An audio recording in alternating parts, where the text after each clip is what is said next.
আপনি আগামীকাল থেকে অফিসে আর আসবেন না। কেন ম্যাডাম, কিছু হয়েছে? আচ্ছা, আপনি আমাকে একটা কথা বলুন তো, এই মাসে আপনি ঠিক কতদিন অফিসে এসেছেন? ম্যাডাম, হয়েছে কি, আমি একটু বাইতে গেছিলাম, দরকার ছিল, এই জন্য ছুটি নিছিলাম। তাই আগামী মাস থেকে আর কোনো ছুটি নেব না, পাক্কা। আপনার এমন কি দরকার ছিল যে আপনি যার জন্য ছুটি নিয়েছেন? আমার বউ অন্তঃসত্ত্বা তো ম্যাডাম শেষ মাস চলতেছে, এই জন্য আর খেয়াল রাখার জন্য আর কি ছুটি নিছিলাম। তাহলে তো খুব ভালোই হলো। এখন থেকে আপনি আপনার বউয়ের সাথে থাকতে পারবেন, তাকে সময় দিতে পারবেন, সহযোগিতা করতে পারবেন। ম্যাডাম, সব কিছুই ঠিক আছে, তাই আপনি যদি আমার এই কামের থেকে বাইর করে দেন, তাহলে আমার কাছে একটি আইব কই থেকে। ম্যাডাম, আমি তো কইলাম আগামী মাস থেকে আমি আর কোনো ছুটি নেব না। আর আমি যদি আপনাকে ছুটি দিই তাহলে?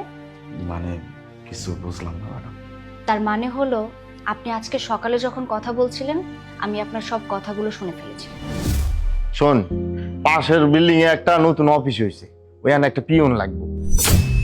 তুই যদি কস তাহলে তোর কথা আমি ওখানে কই, ওখানে কিন্তু রাতের ডিউটি। না না, দরকার নাই। কেন? তুই তো জানোস আমার বউ অন্তঃসত্ত্বা, সারাদিন তো আরে বাড়িতে একাই রেখে আসি।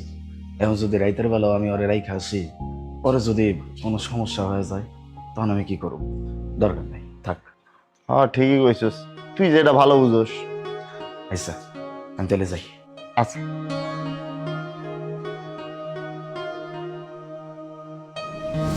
ভাইয়া, এই কথাটা আপনার অনেক আগে আমাকে বলে দেওয়া উচিত ছিল, তাহলে আমি আপনাকে ছুটি দিয়ে দিতে পারতাম। বাই দ্য ওয়ে, কাল থেকে আপনি আর অফিসে আসবেন না।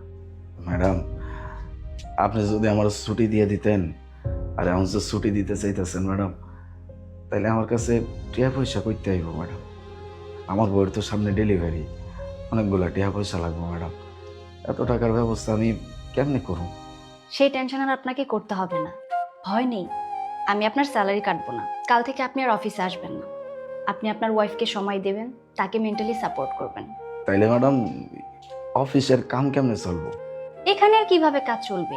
সবাই যেরকম নিজের বাসায় কাজ করে, এখানে ঠিক সবাই সেভাবেই কাজ করবে। ম্যাডাম, এত কিছুর তো দরকার ছিল না, আমি ব্যবস্থা করে নিতে পারতাম। আপনি তো ঠিক ম্যানেজ করে নিতে পারবেন, কিন্তু আপনার ওয়াইফ, সে তো ম্যানেজ করে নিতে পারবে না। তাই আমি বলছিলাম কি, এই সময় আপনার বউয়ের পাশে থাকা দরকার, তাকে সাপোর্ট করা দরকার। আপনি তার পাশে থাকলে তার অনেক ভালো লাগবে। আমি এসব খুব ভালো করেই জানি, কারণ আমি তো একজন মা।